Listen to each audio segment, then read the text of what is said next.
Yesterday afternoon, after the novices learned how to make clay sculptures, they got to meet Ramon Sewana, who shared her inspiration for living with them.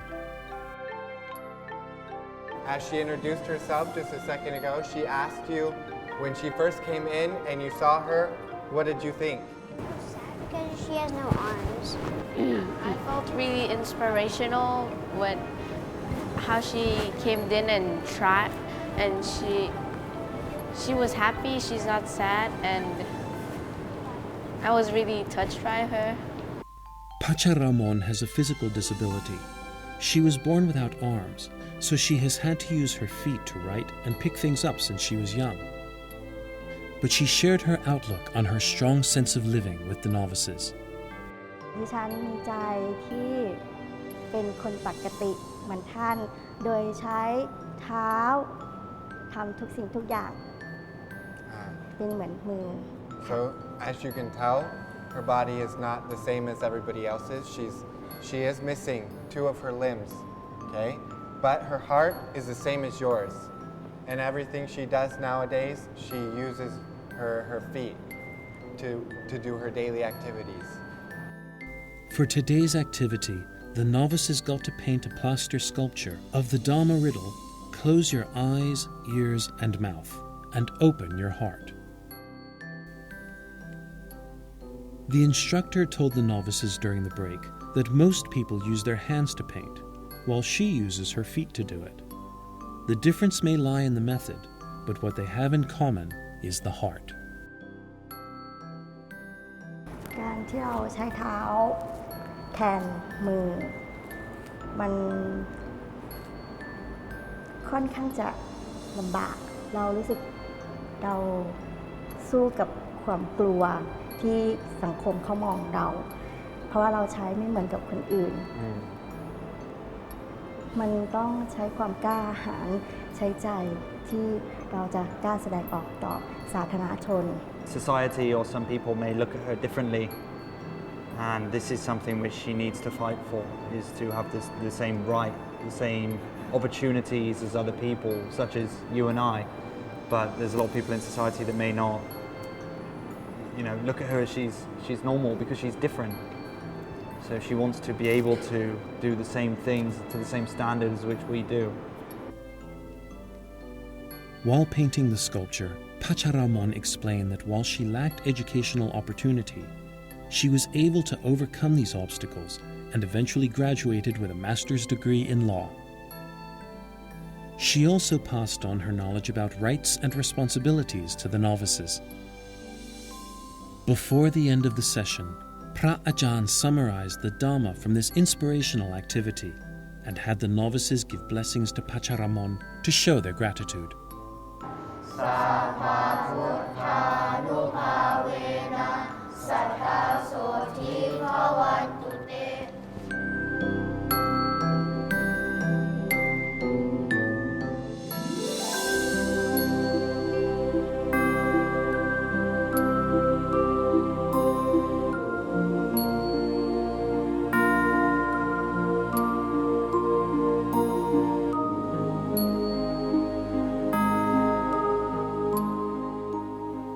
Ramon also joined today's evening chant and meditation. All beings are the owners of their action and inherit its results. Their future is born from such action, companions to such action, and its results will be their home.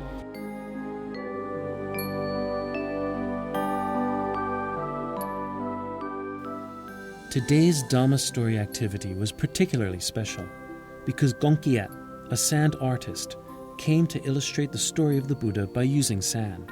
He demonstrated the basic techniques of sand drawing to the novices. Ajahn Sunanto began the Dhamma through sand learning session by telling the story of the Buddha's life from the time that he was born. Ajahn also taught the morals to the novices while he was narrating the story.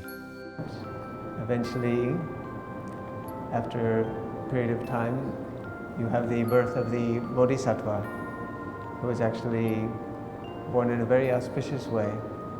apparently when the Bodhisattva was born, there was no pain or any discomfort to his mother, and it's generally foretold as a lotus opened to receive the Bodhisattva.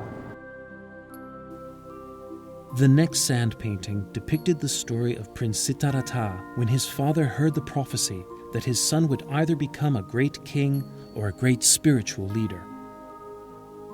So Prince Siddhartha's father tried to shelter him from all worldly miseries and sufferings, but the prince eventually encountered the 4 deities. Still, the Bodhisattva saw many things. Here you can see, this is where the Bodhisattva actually sees a cremation, a body burning. And this is actually the first time that the Bodhisattva directly saw death, because his father, the king, had arranged that for him never to see death or never to see aging or sickness. So he also wanted to dedicate his life to truth. Prince Siddhartha tried to find answers to life through many methods, including asceticism. However, he could not find any satisfying answers, so he changed his tactics.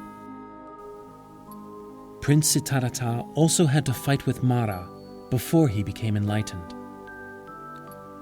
Ajahn ended the story with the enlightenment of the Buddha. He then asked the novices about the meaning of the name Buddha. Does anyone know what Buddha means? Yes? It's the enlightened one, or the awakened one. So it's kind of in a way, to explain one who is awakened.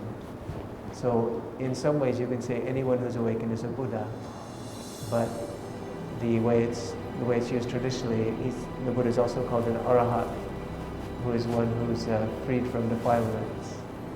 But he's also a Sammasambuddha, which means thorough and complete enlightened one, which means not only does he fully realize truth, but he also has the incomparable ability to teach others and to lead them to truth.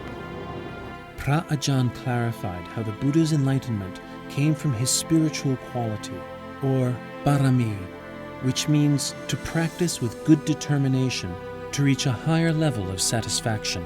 Ajahn tested the novices on how much they understood the 10 virtues. Metta is what? Loving kindness. Loving kindness, very good. And upekkha is what? Equanimity. The term equanimity has this term equa, which means even. So this is kind of in a way where you can just, the idea of the mind being even in all situations. So people have this quality of the emotions which are changing all the time, but we also have this quality of awareness, which is something which is even, and is actually kind of more steady. But because it's steady, we actually take it for granted. We don't appreciate it, and we tend to notice the moving parts. So this quality of equanimity is the ability to tune into this very even part of the mind, which is aware, but doesn't attach to things. So this is very important for training. It's the ability to be aware, to take things in, to be awake, but to be unmoved by things. Before the class ended, Ajahn mentioned that one of the most important virtues is wisdom, and how it is the key for learning and understanding. The crucial wisdom that the Buddha left us as a heritage is the teaching of the 3 characteristics: impermanence, anicca, dissatisfaction or suffering, dukkha, and non-self, anatta. So in summary, the 3 things that the Buddha taught was impermanence and dukkha, which is a type of suffering or a lack of true happiness or unsatisfactoriness, and anatta, which is not self. So this is actually what you see when you have panya, wisdom.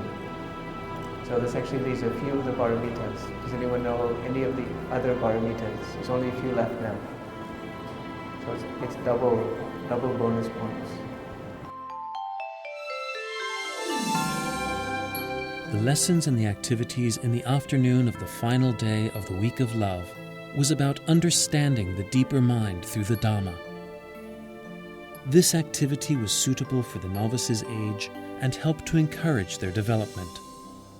All of the knowledge, both concrete and abstract, that the novices have learned will be wisdom that they can use in their lives even after their period of ordination has ended.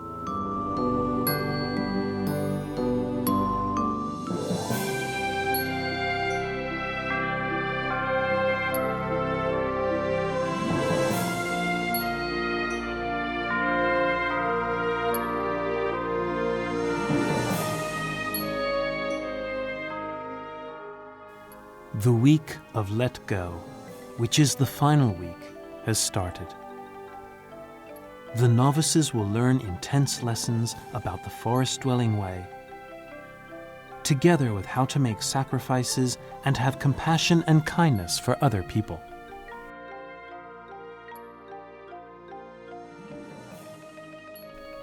The novices began their day with a sitting meditation, followed by the morning chant.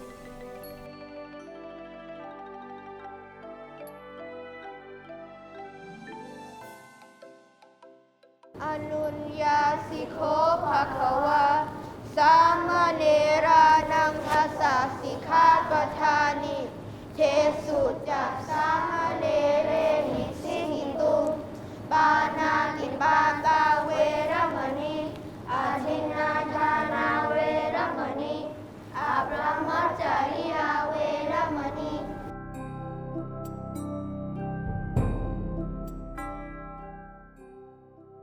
The novices have been receiving rigorous training on Samanera Sikha, or the 10 precepts, since the first day of their ordination, and they can now recite the 10 precepts with precision.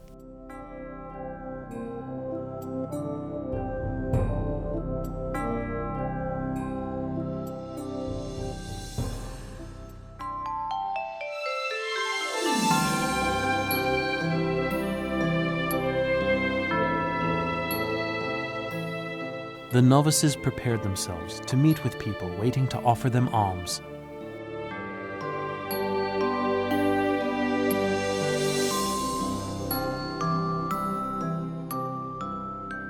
Walking barefoot on the long and bumpy path helps the novices to become patient and helps them to detach themselves from defilement, which is an important monastic qualification. This trains them to be mindful in every step they take, to avoid hurting other living beings as well as themselves.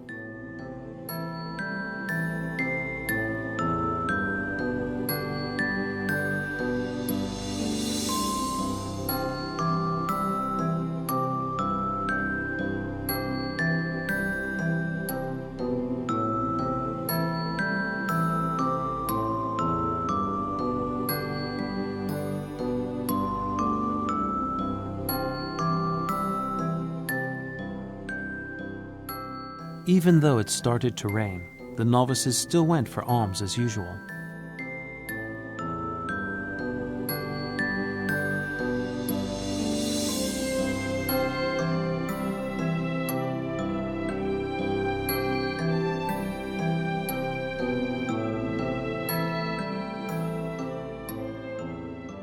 Making merit through the donation of necessities is a way to sacrifice personal happiness for other people's well-being with compassion and kindness.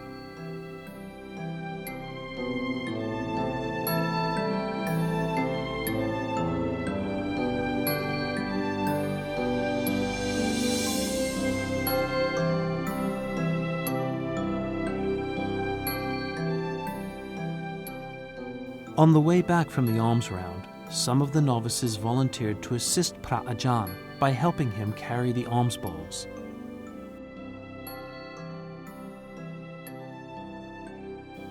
Some of the other novices assisted Ajahn by washing his feet.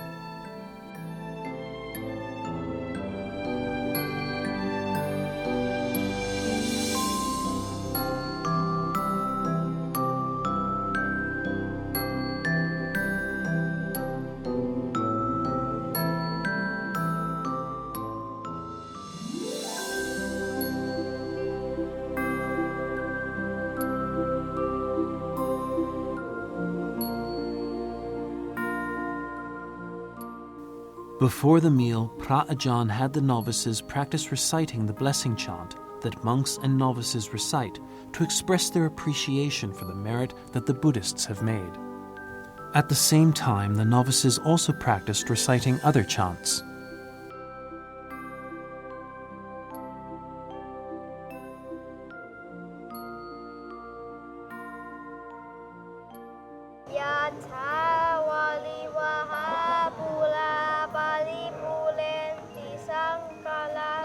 Just as rivers full of water entirely fill up the sea. Savaroko vinasatu. May all illness be dispelled. Sate bhavatavantarayo. May you never be with dangers. Sukhi dayayuko bhava. Ajahn assisted some of the novices who had not yet memorized the chants.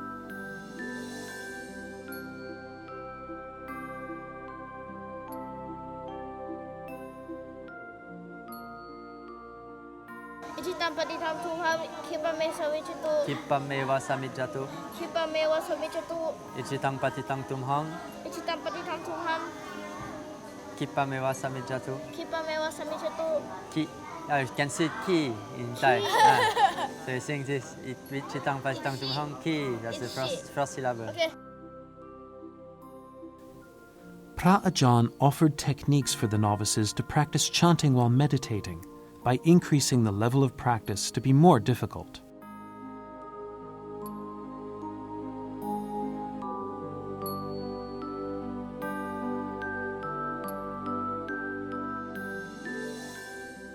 Sappha sankhanupavena sada soti bhavantu te. What? Is it straight? Is mine straight? Can you help me make it straight? Some of the novices practiced reciting the chants on their own.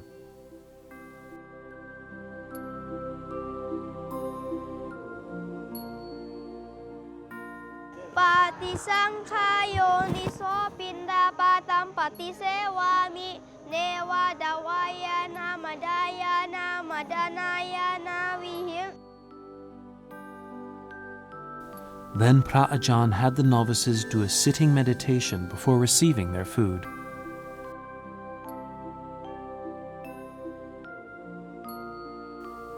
Ajahn emphasized the importance of proper manners and behaviors to prepare the novices for a trip to Wat Banana Chat in a few days.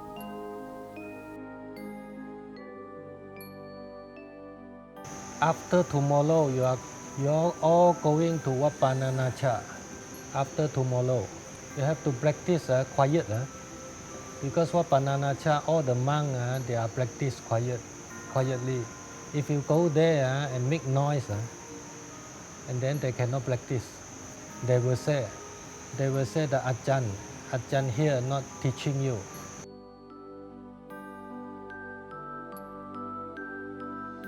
While receiving the food, Novice JL volunteered to help Novice RT don his saffron robe.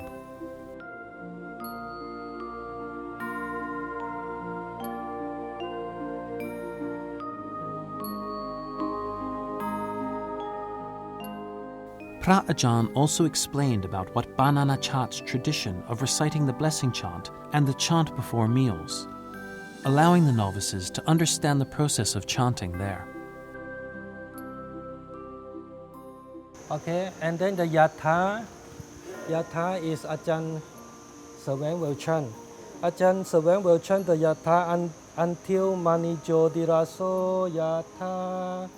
After Ajahn chant Sapidiyo Vivachantu, and then everybody can start. Saparoko Vinasatu. Until Apivatana Sili Sanicang Vuttapachayino. Chattaro Dhamma Vatanti Ayu Wano Sukhang Palang. And then we stop. This one for Ajahn Servang. Ajahn Servang will start Bhavantu Sappamangkalang. After that, we all chant Lakhantu Sabadevada. Phra Ajahn further informed the novices about other strict traditions at Wat Pa Nanachat. Wat Pa Nanachat is a well-trained monastery. They won't waiting for you. If you go to toilet, they don't waiting for you. They are not waiting for you. Go together to take the food. If you are not there, then you will miss the food. Okay? So you have to get ready. Everything you have to get ready and waiting. No people waiting for you.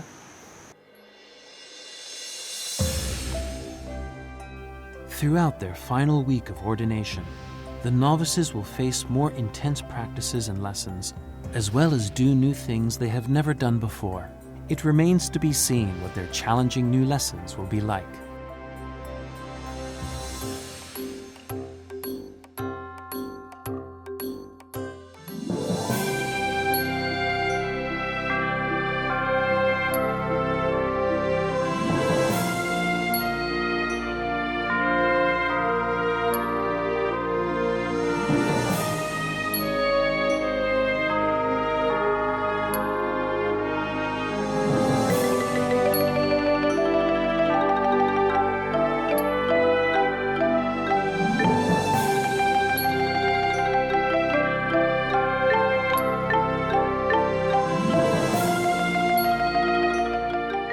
After breakfast, the novices took care of their requisites, which is a daily routine that helps teach them discipline.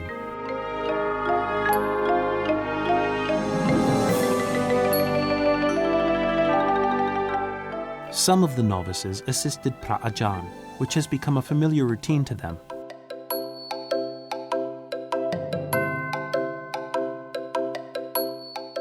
Taking care of the requisites is simple, but some novices still need to learn from Phra Ajahn. He showed them how to do it and let them do it by themselves.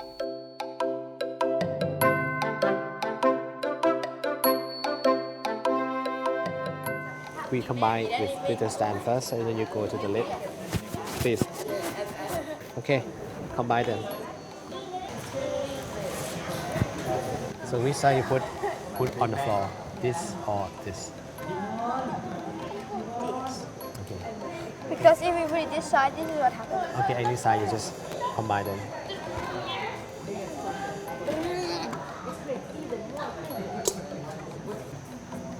Okay.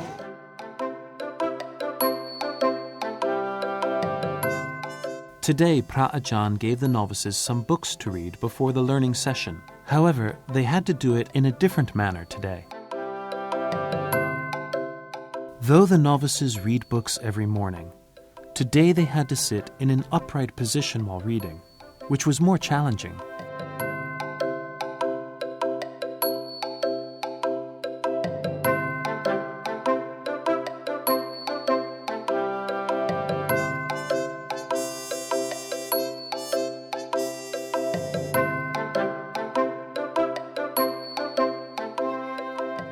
Some of the novices practiced chanting the recollection of the triple gem while they were doing the sitting meditation.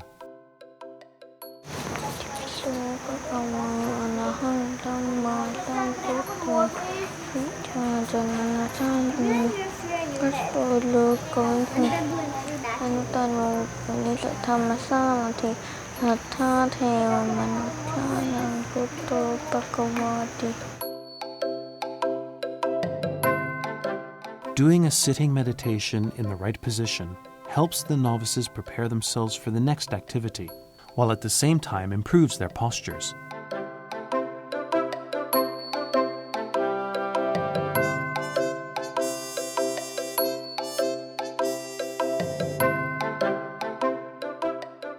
During the learning lesson, Phra Ajahn taught the novices about social respect and etiquette between monks and novices.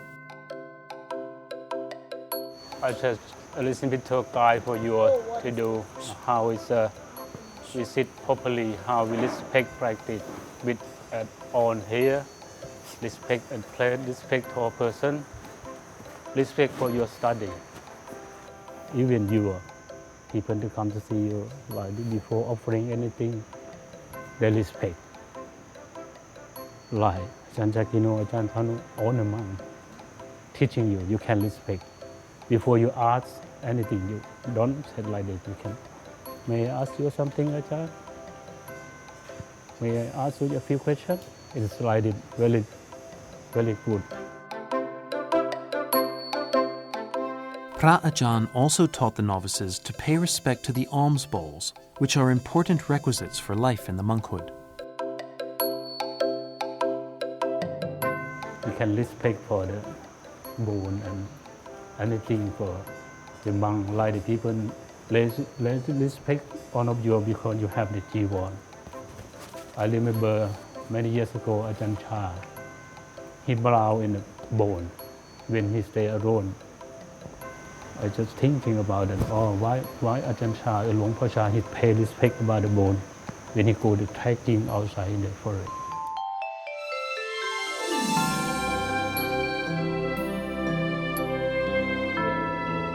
Then Pra Ajahn divided the novices into 4 groups to have them learn how to put up a gloat or sunshade, continuing their lesson from yesterday. Pra Ajahn assisted them as always.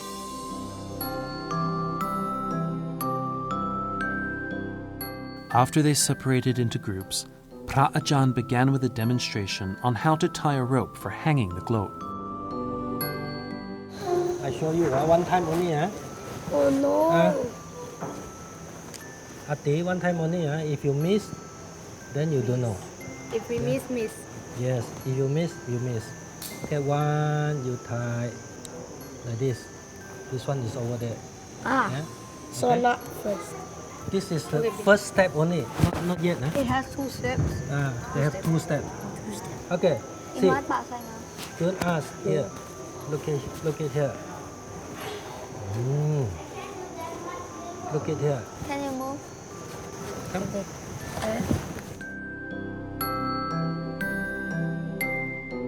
Meanwhile, some of the groups began practicing tying the ropes to the poles.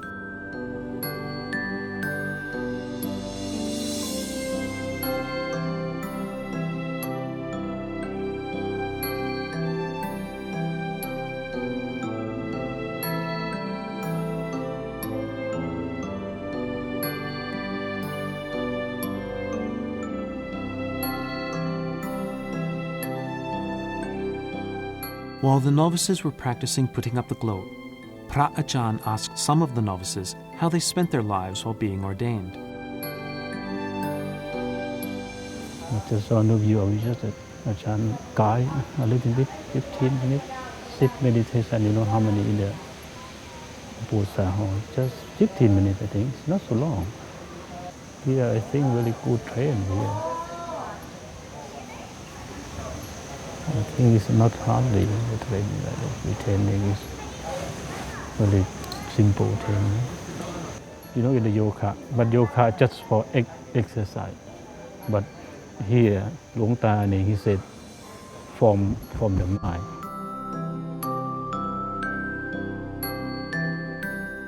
Rope tying might be a basic skill for some, but it proved to be quite a challenge for the novices. Oh, but it's correct tying it, right? It's correct tying, but it's not tight. You don't watch when I Daddy teach. long legs, I'm sorry, but I have to you. squish you. It was just, I know tying. I only know. Not tying. I thought it was easy. Yes, everybody thought it's easy, but it's not. Did you So think that's it why was you have easy? to look. Huh? Did you think it was easy? No, Finally. it's not secure enough, and it's not this way. Okay, I'll show you again. You're so strong. See? For some of the novices who managed to tie the rope, Pra Ajahn gave them additional tips on how to put up the gloat. You need to go inside. You have to go inside. Can you? And then you have to open it. Open it. Yeah, be careful of your face, otherwise you can go You have to align the thing. right in your face. And you're gonna cry. Okay. Wait, what? Push. Okay. Ow, my head. Life as a novice is not. Wait, and then come back out. You're not finished. Come back out. Come back out. You're not finished. You need to tie the white part. No, you need to spread this out. During the training, Pra Ajahn repeated the demonstration on how to put up the gloat several times. No? Now we have no time for you to play now. You go down. You go down, sit here and sit. Watch it. Sit. And then this one, you take it and go around. Very easy. Go around.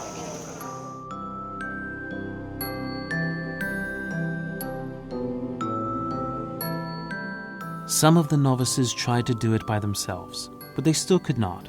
So Ajahn explained the steps to the novices once again.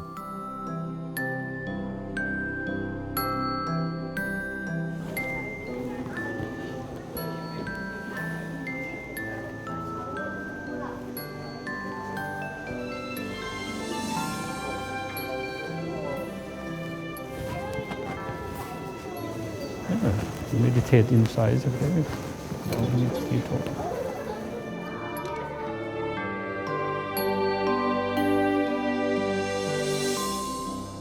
Each of the novices has learned how to put up a gloat, which is part of the forest-dwelling monk's way when they go to stay outside the temple. This is also a way to practice the Dhamma. Although the novices did not practice putting up a gloat for real, they could still adapt this experience to their lives.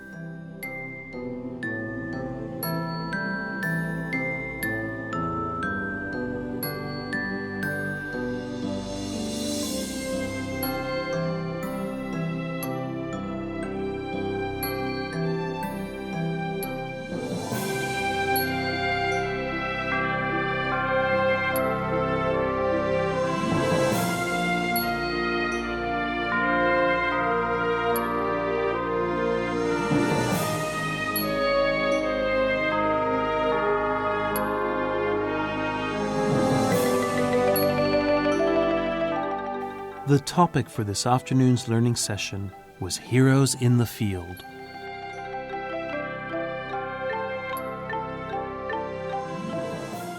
Dr. Krisana, a Thai pharmacist who has dedicated herself to inventing an antivirus medicine for HIV patients in Africa and Asia, came as an instructor to share her knowledge and the happiness she has received from helping other people. Dr. Krisana talked about the origins and success of HIV pharmaceutical production with the novices. First of all, I'd like to introduce to you the clip that Bill Gates has made, actually, or he has chosen me to be one of the heroes in the field of HIV/AIDS. So we are medicine makers for 20 years. I developed so many generic products, more than 100 products for hypertension, for diabetes, and for other diseases. I'm sensitive to the suffering of people. In Thailand in those days, in 1992, there were 150,000 HIV patients and only rich people can get access to treatment. So what about the rest? If you are poor, you die. It's not fair. It's a human right, really. Everybody should get access to treatment. I have projects in many countries, setting up manufacturing in poor areas in China, in India, Indonesia, Thailand, the Philippines, and in Africa.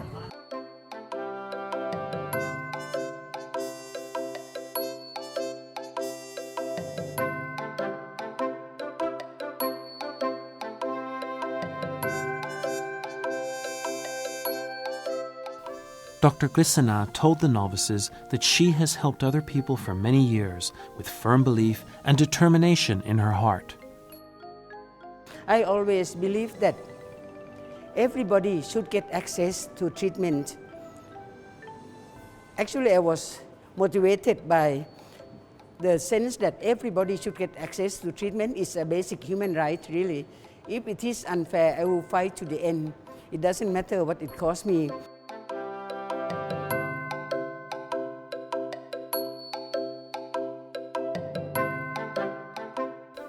She shared her joyful experiences of helping both Thai and foreign people, which reflects her compassion and determination in her work.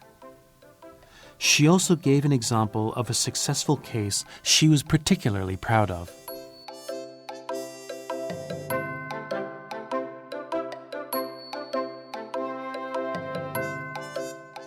This boy, Jacob, I think he changed my life as well.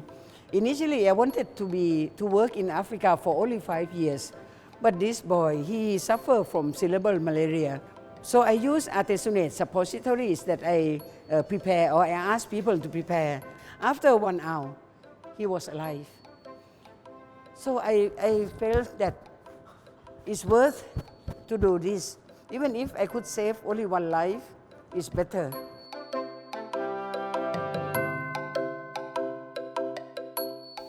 After a while, the novices had many questions to ask Dr. Krisana.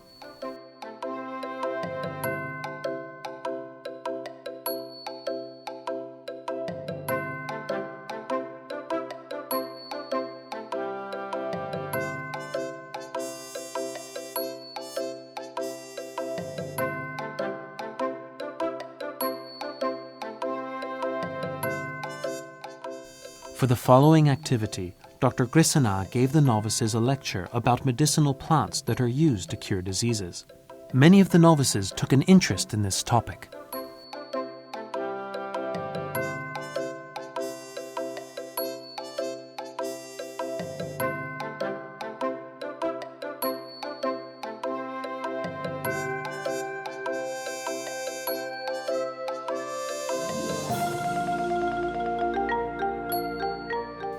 After the novices learned about the effects and benefits of each plant, Dr. Krisana asked the novices to write about their own personal heroes and to provide reasons for their answers. Then she let them present their work.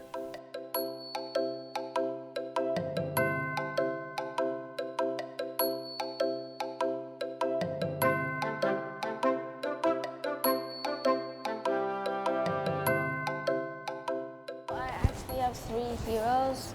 The first one is my mom and my dad, which like are the role models for me. They teach me a lot of things and help me become who I am right now. And the third one is there's lots of kings of Thailand, and all of them has been a really big impact on Thailand. They bring peace. They help Thailand develop, and I feel really proud to be in Thailand.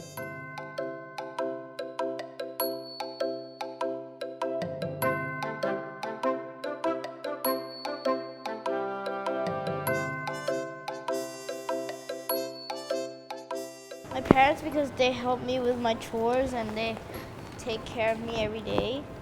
Next one is Steve Jobs, because he creates a spectacular technology, and I would also like to invent new technology like him. And my last one is Bill Gates, because he also created a part of the technology, which is Microsoft, which comes from computers, which is a program. So I have a hero. It's my parents, because they took care of me and they give me birth, and they also teach me about life and how to live and not to be a bad person.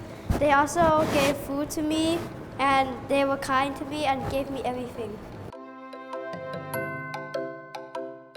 So first, my parents, because they raised me up and taught me how to be a good person and gave me new knowledge, and my teachers for teaching me many things and making me learn with them, and trees, because they try to survive naturally and they give me oxygen.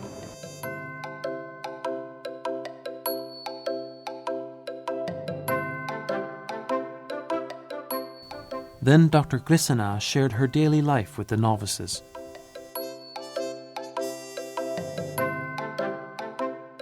You know, I wake up very early, 3 o'clock in the morning. I meditate for 1 hour, and then I pray for 1 hour. And then after that, I start reading. I read all kinds of books. As the class ended, the novices thanked Dr. Krisana for sharing her knowledge and inspiration in utilizing professional skills combined with compassion to help others. I would like to thank you for coming all the way here and telling us your experience in life. I was really amazed by all the actions you have done to the world and how much change you have brought to this world. I've learned lots of good qualities and actions that we should do. And I guess we all had learned a lot today, so I would like to thank you a lot for coming here. Thank you.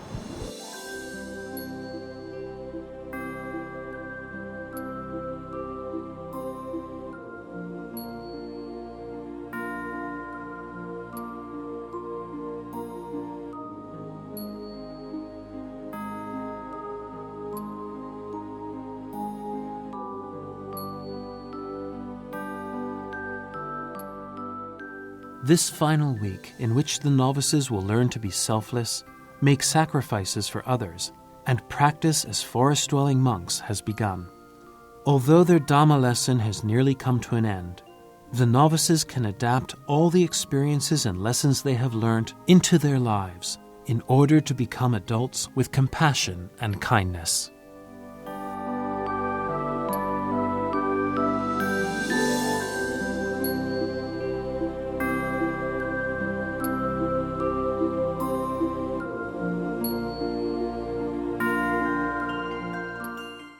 We would like to invite all Buddhists to an alms offering of dried food for True Little Monk, a wisdom training program for novices, at 6 o'clock a.m.